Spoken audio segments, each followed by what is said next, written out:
Sir Sundaram देखे टहलने जा रहे इनको लेके। कितने क्वेश्चन हो गए थे?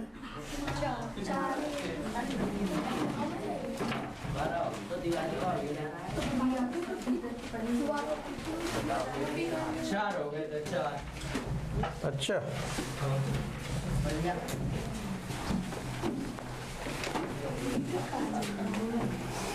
देखिए क्वेश्चन नंबर 5। ऊंचाई 220 सेंटीमीटर और आधार व्यास 24 सेंटीमीटर वाले एक बेलन जिस पर ऊंचाई 60 सेंटीमीटर और त्रिज्या 8 सेंटीमीटर वाला एक अन्य बेलन अध्यारोपित है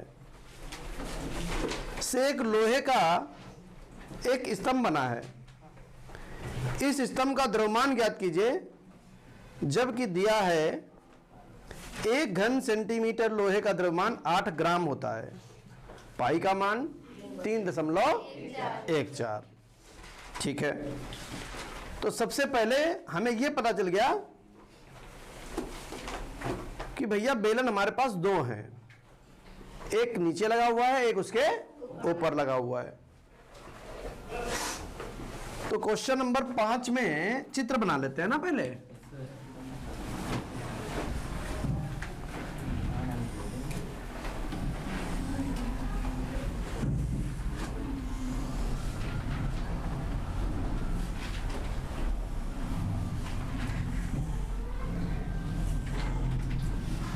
ये बेलन है, इस बेलन के ऊपर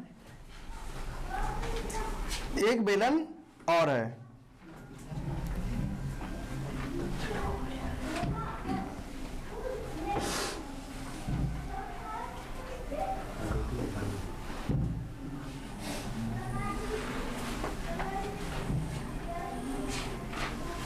इस तरीके से ऊंचाई 220 सेंटीमीटर और आधार व्यास 24 सेंटीमीटर। ऊंचाई कितनी है? 220 सेंटीमीटर, आधार का व्यास 24 सेंटीमीटर,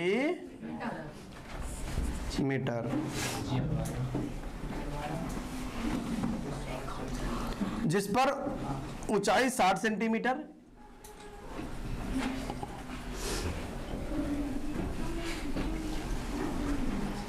और त्रिज्या 8 सेंटीमीटर।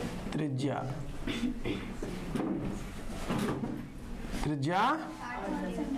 8 सेंटीमीटर वाला एक अन्य बेलन आरोपित है से लोहे का एक स्तंभ बना है। इस स्तंभ का द्रव्यमान ज्ञात कीजिए। ठीक है, सारा चित्र में जो वैल्यू थी वो हमको मिल चुकी है। इसको बोल देते हैं पहला फर्स्ट बेलन और इसको बोल देते हैं। तो पहले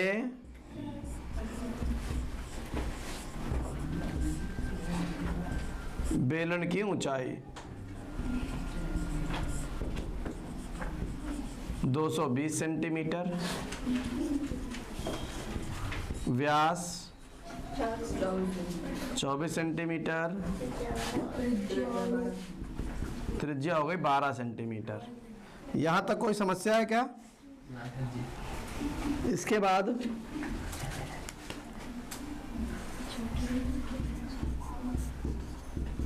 दूसरे बेलन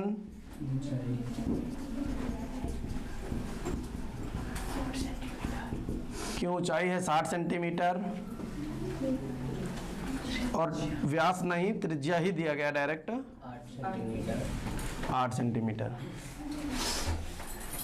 इस स्तंभ का हमको चाहिए द्रव्यमान। द्रव्यमान हम तभी निकाल पाएंगे जब हमको मालूम होगा इसका आयतन, क्योंकि द्रव्यमान में हमको भार चाहिए, द्रव्यमान चाहिए। द्रव्यमान चाहने के लिए हमको ये पता चलना चाहिए कि इसमें पदार्थ कितना है। क्या पता करना है? पदार्थ कितना है। और इसमें पदार्थ पता करने के लिए हम क्या करेंगे? आयतन निकालेंगे। तो इसका नाम क्या दिया गया? स्तंभ। स्तंभ का आयतन बराबर पहले बेलन का आयतन, पहले बेलन का आयतन प्लस दूसरे बेलन का आयतन। पहले बेलन का आयतन फॉर्मूला तो वही है, R1H1 कर दो, R2 स्क्वायर H2। अगर हम पाई कॉमन ले लें तो R1 स्क्वायर R1 12 गुणे H1 220 R2 स्क्वायर 8 गुणे 8 गुणे 60 पाई ऐसे ही 144 गुणे 220 64 गुणे 60 पाई ऐसे ही 31 680। इनकी गुणा कर लिया ना,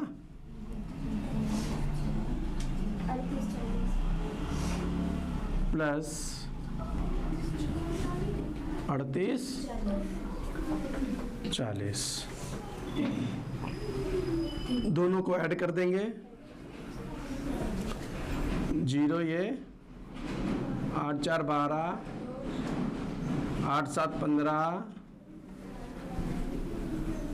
5 35 520 पाई का मान 3.35 500। इनकी गुणा कर लेंगे, कितना 111,532.8 सेंटीमीटर क्यूब। ये आ गया आयतन, इनकी गुणा कर ली। ठीक है, अब आयतन पता चल गया हमको चाहिए क्या, द्रव्यमान। द्रव्यमान का फॉर्मूला, द्रव्यमान का फॉर्मूला क्या होता है,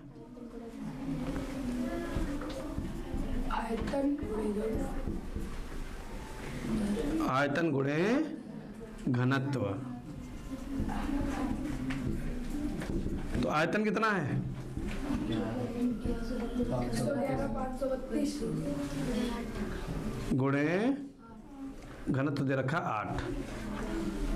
8 से गुणा कर लो, 8 8 का 4 हासिल लगा 6, 8 दूनी 16 6 22 हासिल लगा 2, 8 3 24 24 2 26 हासिल लगा 2, 8 5 40 2 42 हासिल लगा 4, 8 एकम 8 4 12 हासिल लगा 1, 8 एकम 8 1 9, 8 एकम 1 स्थान बाद दशमलव। इतने ग्राम हमारा आंसर आ गया, नोट कर लीजिए।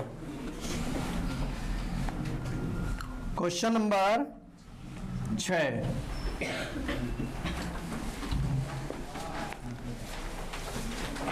एक गोलाकार कांच के बर्तन की एक बेलन के आकार की गर्दन है, यानी नीचे गोला बना हुआ है, ऊपर बेलन, जिसकी लंबाई 8 सेंटीमीटर और व्यास 2 सेंटीमीटर है, जबकि गोलाकार भाग का व्यास 8.5 सेंटीमीटर है। इसमें भरे जा सकने वाले पानी की मात्रा मापकर एक बच्चे ने यह ज्ञात किया कि इस बर्तन का आयतन 345 घन सेंटीमीटर है।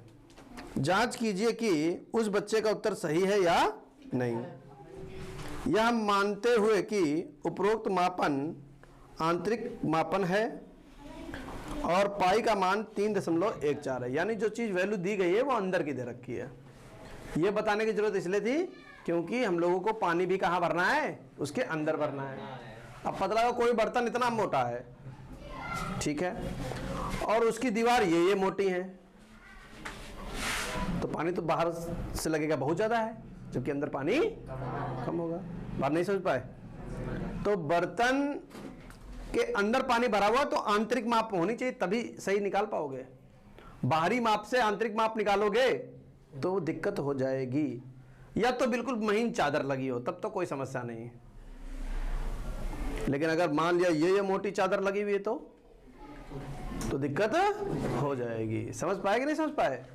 तो इसलिए यही बात इसने लास्ट में लिख रखी है कि जो मापन दिया गया है, जो विमाएं दी गई हैं वो आंतरिक हैं।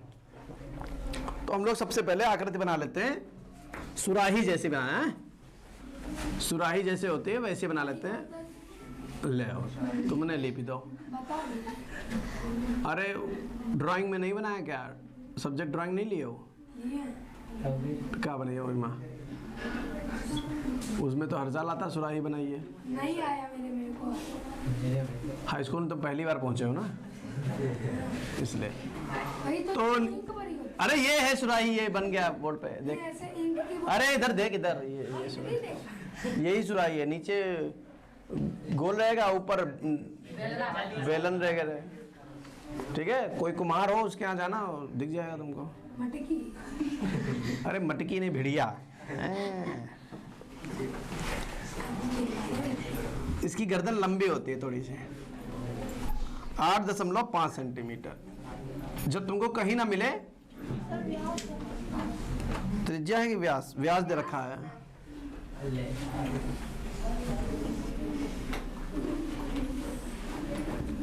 व्यास है 8.5 सेंटीमीटर। और जो ऊपर गर्दन है उसकी लंबाई है 8 सेंटीमीटर।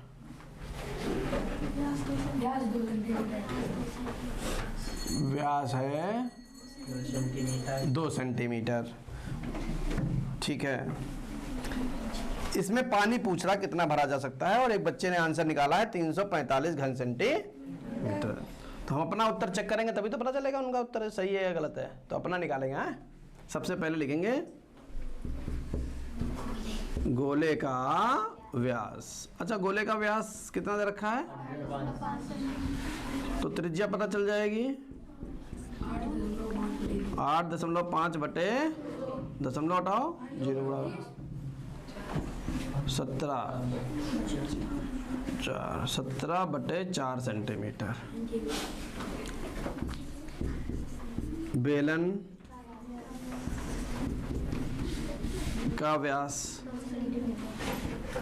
2 सेंटीमीटर, त्रिज्या 1 सेंटीमीटर, ऊंचाई 8 सेंटीमीटर।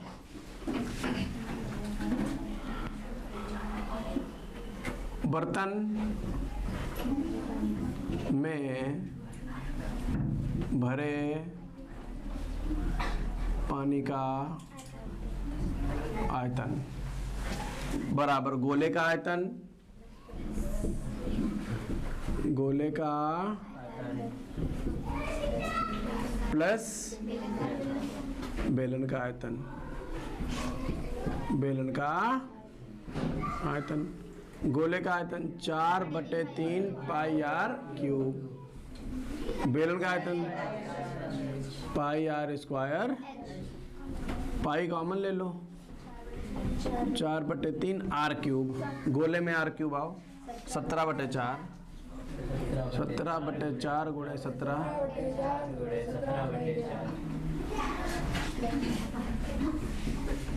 गुणे 17/4 प्लस आर का मान है 1 गुणे 1 गुणे 8। इस 4 से 4 कट जाएगा। अब तो कुछ कट नहीं रहा है, तो 4 चौको 16 3 48 बट्टे में आ गया, और 17 17 200 गुणे 17 प्लस 8 8।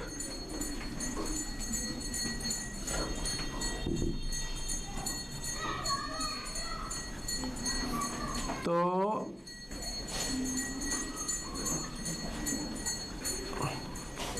पाई ऐसे 17 और 289 की गुणा कर लेंगे तो कितना बन जाएगा?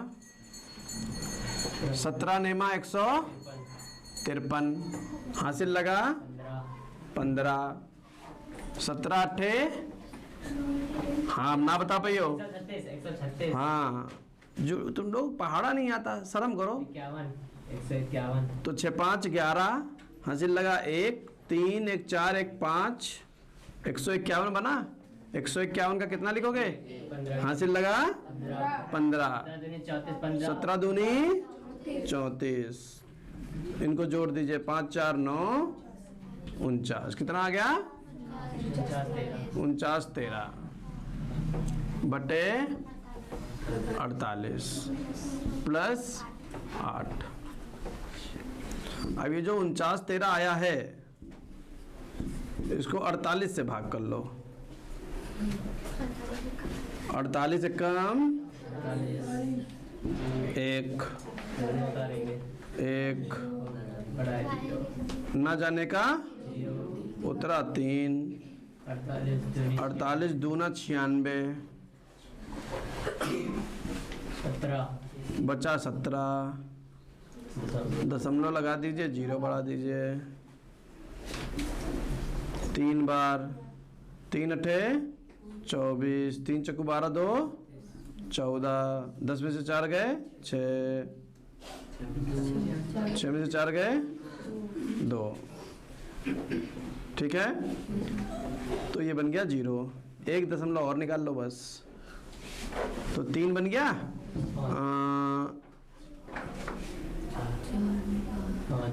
5 बार 240 बस छोड़ दीजिए पाई का मान 3.14 और ये बन गया हमारा 102.8 क्लियर ये हटा दो 3.14 गुणे 110.35 इनकी गुणा कर लीजिए 3 5 314 4 पंचे 20 4 तियाँ 12 2 14 हासिल लगा 1 4 एकम 4 4 एकम 4 1 पचे 5 1 तियाँ 3 0 1 1 1 3 पचे 15 3 तियाँ 9 1 10 हासिल लगा 1 3 एकम 3 3 एकम 3 0 9 9 4 6 4 3 स्थान 0.4 1 2 3 4 तो आंसर आएगा 346.499 सेंटीमीटर क्यूब। समझ गए? क्या उनका उत्तर सही है? नहीं तो दोगे अतः उस व्यक्ति का क्या है बच्चा कह रहा क्या है? हाँ वेरी गुड शाबाश अरे वाह अतः उस बच्चे का उत्तर गलत है। समझ गए ना? नोट कर लीजिए। क्वेश्चन नंबर 7 एक इंजीनियरिंग के विद्यार्थी रचेल से एक पतली एल्युमिनियम की शीट का प्रयोग करते हुए एक मॉडल बनाने को कहा गया जो एक ऐसे बेलन के आकार का हो जिसके दोनों सिरों पर 2 शंकु जुड़े हुए हों।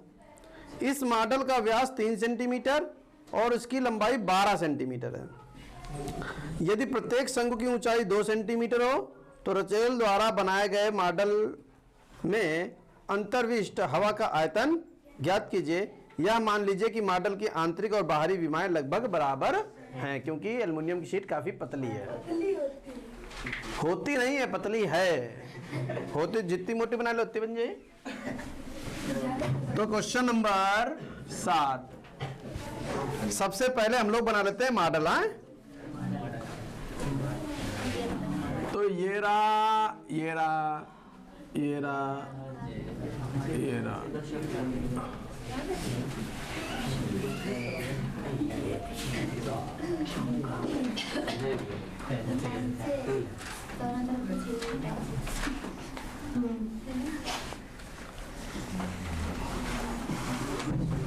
इस मॉडल का व्यास 3 सेंटीमीटर है। व्यास क्या सेंटीमीटर है? 3 सेंटीमीटर का व्यास है। जो लोग कमेंट्री कर रहे हैं अभी मार खाएंगे। और इसकी लंबाई 12 सेंटीमीटर है। कुल लंबाई है 12 मॉडल की 12 सेंटीमीटर। 12 सेंटीमीटर। शंकु की ऊंचाई 2 सेंटीमीटर। शंकु की ऊंचाई 2 सेंटीमीटर।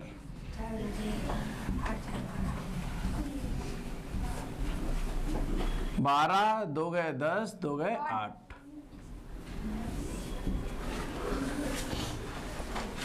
अच्छा, अंतर्विष्ट हवा का आयतन ज्ञात कीजिए। इसके अंदर कितनी हवा आएगी ये पता करना है।